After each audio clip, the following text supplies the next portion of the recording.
where we talk about math, science, history, and trains, and do it with all kinds of fun activities. Hello, I'm Bob Lettenberger, Mr. Bob, Director of Education for the National Railroad Museum. If you are watching us today on Facebook Live and want to type in with a question, feel free to do so. We'll answer those after our segment today. If you'd like to just type in and let us know who you are and where you're from, please feel free to do so. We'd love to hear from you. Also, make sure that you like the National Railroad Museum's Facebook page. Have you ever been sitting at a train crossing, waiting to get somewhere? The gates come down and there comes a train. You wonder what's on those different freight cars. Well, that's what we're going to explore today on Mr. Bob's Railroad Workbench. We're going to load up our freight train. Here in the world, all kinds of things that would be hauled or used to be hauled on a freight train, and we have our train back there waiting to be loaded. So let's see if we can figure out what each of the cars are and what might be.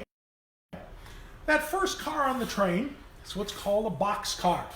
It's enclosed, it's controlled, so whatever in it is going to be relatively secure while it's traveling, and it's also going to stay dry. So out of the things that we have here on Mr. Bob's Workbench, we load our box car with some canned goods.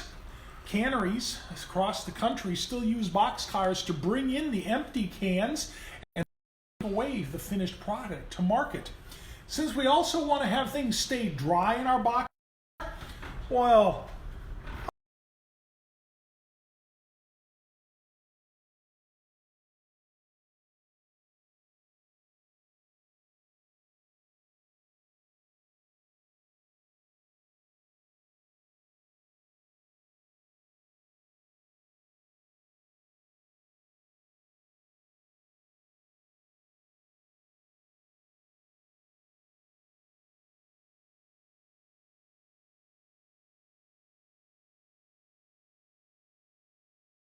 lumber or logs.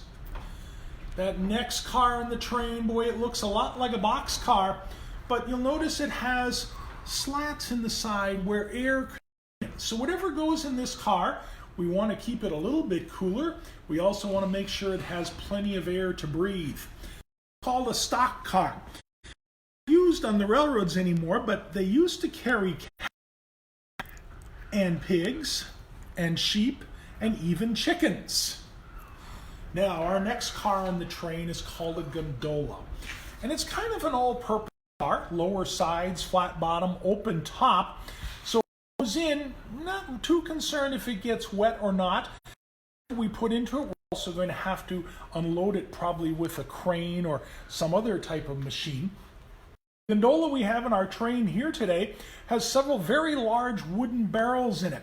You probably wouldn't see a gondola configured like this anymore, but if there were one that had large wooden barrels like that, it probably would be hauling vinegar.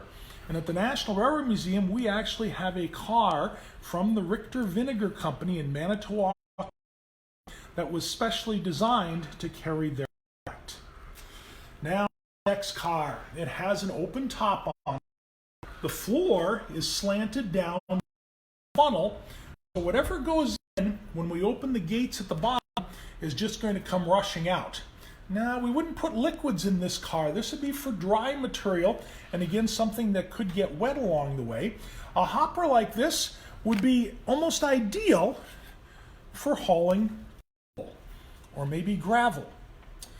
Now, that next car, here's where we're going to want to put our liquids. That's a tank car, a big tank on wheels.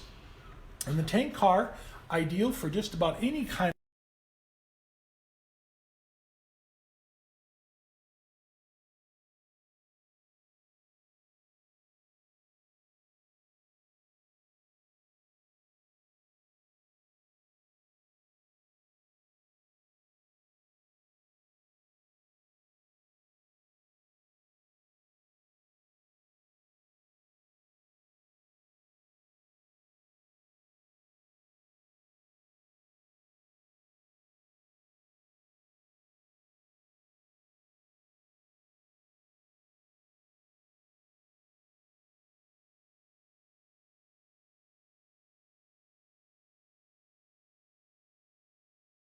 like vegetables, say potatoes, maybe even potatoes that have already been turned into French fries.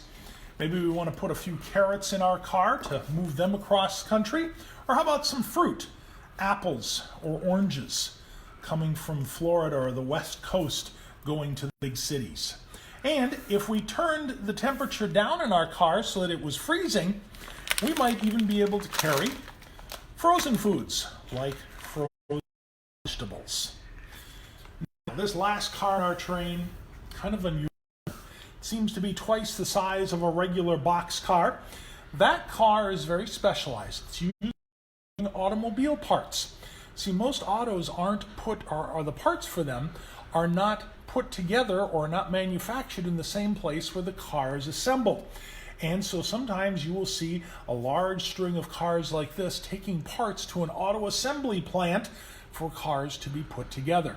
In some cases, full automobiles used to actually travel in a car like this.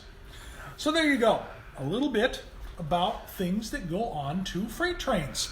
Now, we didn't look at all the cars that you could freight train or all the different commodities or products that would go on a freight train. There's so many more that trains can carry. If you would like to explore a little bit more about what goes on to freight cars, go to our website, nationalrrmuseum.org. Visit the Education tab. Look under Mr. Bob's Railroad Workbench Activity Zone, and under today's program sheet for you where you can load up a freight train. The National Railroad Museum inspires lifelong learning by providing dynamic educational opportunities through the preservation of railroad objects, engaging exhibits, and innovative programs. As a nonprofit educational institution, we are supported by and private donations and our museum members. For more information on how you can support the National Railroad Museum or to become a museum member, please visit our website, nationalrrmuseum.org. Thank you so much for your continued support.